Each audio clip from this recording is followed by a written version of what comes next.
कि noble gases की हमने इलेक्ट्रॉनिक कन्फिगरेशन देखी होगी कि जो उनका ऑक्टेट रहता है वो कंप्लीट रहता है, फिल्ड रहता है, ठीक है। मतलब कि जो जो नोबल गैसेस वाले एटम्स होते हैं या जो एलिमेंट्स होते हैं वो स्टेबल होते हैं क्योंकि उनका ऑक्टेट कंप्लीट होता है। वैसे ही हर एलिमेंट को, हर एटम को स्टेबल होना है, इसलिए बॉन्ड फॉर्मेशन होता है। इसी वजह से ionic bond, covalent bond, van der Waals bond, metallic bond जैसे बॉन्ड्स फॉर्म होते हैं, ठीक है। ये बहुत बेसिक सी चीज़ है लेकिन बहुत इंपॉर्टेंट चीज़ भी है, ठीक है, बहुत इंपॉर्टेंट कॉन्सेप्ट भी है।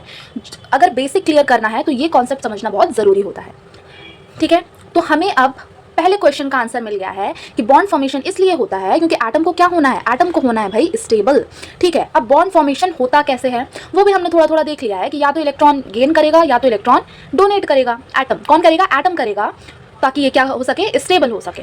अब भाई ऐसा होता है कि इलेक्ट्रॉन मान लो एक डोनेट कर दिया या गेन कर लिया, या दो इलेक्ट्रॉन क्या किए, एक एटम ने गेन कर लिए या डोनेट कर दिए, 3 कर दिए ज़्यादा से ज़्यादा।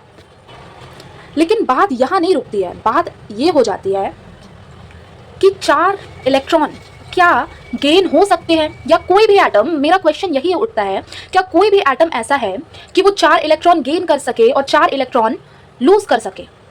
तो एक एटम की एनफ कैपेसिटी होती है, वो 3 से ज़्यादा इलेक्ट्रॉन ना ही गेन कर सकता है ना ही लूज कर सकता है। अब भाई उन एलिमेंट्स का क्या करें जिनका मतलब कि लास्ट में जो बैलेंस इलेक्ट्रॉन है वो 4 है। अब देखो उसको क्या चाहिए, 4 इलेक्ट्रॉन्स चाहिए टू गेट स्टेबल, जैसे कि कार्बन है एग्जाम्पल, ठीक है, 9th क्लास में हम पढ़ते आ रहे हैं। इसलिए क्या होता है, ये करता है कि भाई हमें 4 इलेक्ट्रॉन्स चाहिए हैं लेकिन हम फुली ले नहीं सकते हैं उन इलेक्ट्रॉन्स को। तो हम क्या कर सकते हैं, हम कर सकते हैं शेयरिंग।